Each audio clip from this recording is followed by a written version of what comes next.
तो हेलो दोस्तों, स्वागत है आप सभी लोगों का जी एक्सप्लेन ट्यूब चैनल पर। दोस्तों आज आप देखने वाले हो मेरे फेवरेट सुपरस्टार रॉक की एक बहुत ही बेहतरीन एडवेंचर मूवी द जर्नी 2 को, जो 2012 में रिलीज हुई थी और इसे आप यूट्यूब पर बिल्कुल फ्री में देख सकते हैं। तो अब बिना टाइम वेस्ट किए मूवी स्टार्ट करते हैं। 19वीं सदी के फ्रांसीसी लेखक जूल्स वर्न ने कई हैरत अंगेज जर्नी की कहानियां लिखी थी। ऐसे ही उन्होंने एक मिस्टीरियस आइलैंड की कहानी लिखी है। बहुत से लोग उन्हें सिर्फ कहानियां मानते थे, लेकिन जूल्स वर्न को मानने वाले इन कहानियों को सच्ची मानते थे। तभी हम शॉन को देखते हैं, जो सैटेलाइट टावर में घुस गया था और पुलिस ने इसे पकड़ लिया। वो तो हैंक के अच्छे फ्रेंड है जो इसकी कंप्लेंट दर्ज नहीं कर रहे हैं। हैंक शॉन का सौतेला पिता है। घर आने पर इसके पेरेंट्स इस पर गुस्सा करते हैं, पर इस पे कोई फर्क नहीं पड़ता। वो अपने रूम में चला जाता है। कुछ दिनों पहले इसके रेडियो पर कहीं से कोई कोड सेंड किए जा रहे थे और वो जो भी है जूल्स वर्न को मानने वाला है। इसके रेडियो में सिग्नल नहीं आ रहे थे, इसलिए वो सैटेलाइट टावर में घुसा था। खैर ये दोनों मिलकर कोड्स का पता लगाते हैं, जिससे पता चलता है जूल्स वर्न को मानने वाले ने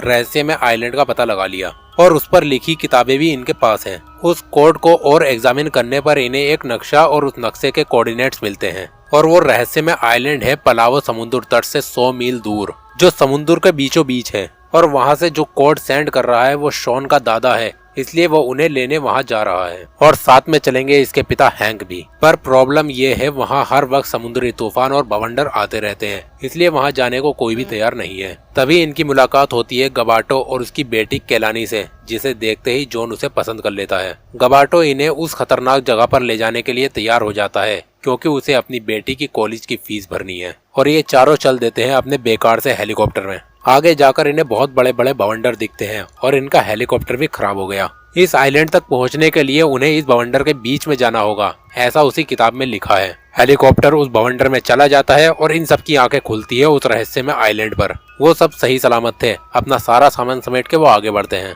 तो उन्हें एक गुफा मिलती है। वो सब उस गुफा के अंदर जाते हैं और एक रास्ते से बाहर निकल के ऐसा लगता है जैसे वो किसी दूसरी दुनिया में आ गए हों, जहाँ छोटे जीव बड़े हो गए थे और बड़े जीव छोटे। आगे बढ़ने पर इनसे एक छिपकली के अंडे टूट जाते हैं और अंडों की माँ यानी छिपकली इनके पीछे पड़ जाती है। वो सब उससे बच के भागने लगे। शॉन तो बिल्कुल मरते मरते बचता है और एक पॉइंट पर आकर ये सब गिर जाते हैं। तभी कोई उसे पेड़ के बड़े बड़े गुद्दे मार के भगा देता है और ये है शॉन के दादाजी एंडरसन। शॉन को उसके दादाजी मिल जाते हैं और वो इन सबको अपने बनाए हुए घर में लाता है, जिसमें वो यहाँ पिछले 2 साल से रह रहा है। यहीं पे उसने वो रेडियो बनाया था जिससे इसने मैसेज सेंड किए थे। फिलहाल तो ये सब सो जाते हैं। अगली सुबह एंडरसन इन सब को एक बहुत ही बेहतरीन जगह दिखाता है, जो हजारों सालों पुराना एक महल है। यहाँ इन्हें पता चलता है ये एक अटलांटिस शहर है। इसके बारे में जूस ने एक किताब लिखी थी और ये आइलैंड 2-3 दिन में डूब जाएगा, यानी सिर्फ 2-3 दिन है इनके पास यहाँ से निकलने के लिए। तभी शॉन को याद आता है जूस वर्न ने अपनी किताब में लिखा था, कैप्टन नोवा ने 1870 में एक पनडुब्बी बनाई थी जो इसी आइलैंड पर कहीं तो है,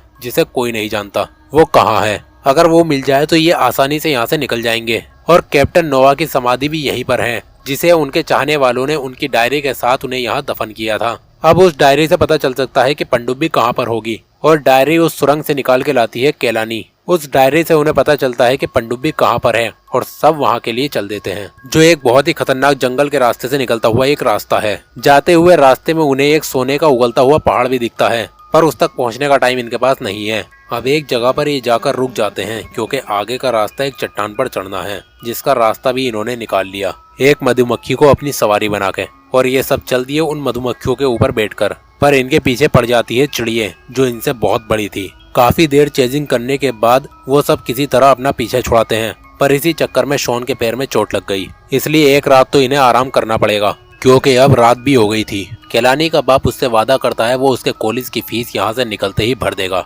सुबह होते ही इन्हें पता चलता है ये आइलैंड बहुत तेजी से डूब रहा है। अब 2-3 दिन नहीं, बस 2-3 घंटे लगेंगे, इसलिए जल्दी निकलना होगा यहाँ से। पर प्रॉब्लम यह है कि केलानी का बाप सोना लेने उस सुनहरे पहाड़ पे गया है, तो केलानी उसे लेने जाती है। शॉन के पैर में चोट लगी थी, इसलिए वो तो जा नहीं सकता, तो दादाजी इसके साथ जाएंगे और दूसरी तरफ शॉन और हैंक पनडुब्बी ढूंढने जाएंगे। दोनों अपने अपने रास्ते पर निकल जाते हैं। ये दोनों समुद्री तट तक तो पहुंच गए, पर पानी 100 फीट ऊपर आ चुका था। केलानी अपने बाप को ढूंढ लेती है और वो कहती है उसे सोना वोना कुछ नहीं चाहिए, और उसके समझाने पर वो वापस लौट जाता है बिना सोना लिए। इधर इन्होंने कुछ प्लास्टिक पॉलिथीन में ऑक्सीजन भर लिया पानी में कूद के पनडुब्बी तक पहुंचने के लिए, और दोनों कूद के उस पनडुब्बी तक पहुंच जाते हैं। वो इसे खोल रहे थे, तभी उन्हें नजर आती है एक करंट वाली मछली। इससे पहले वो इन पर हमला करे, वो दोनों इसे खोल के अंदर चले जाते हैं, पर ये तो बिल्कुल डेड पड़ा है और इसकी बैटरी भी चार्ज नहीं है। अब इसे चार्ज करने के लिए वो हेल्प लेंगे उसी करंट वाली मछली से। ये तीनों भी तट तक पहुंच जाते हैं पर पनडुब्बी यहाँ नहीं है।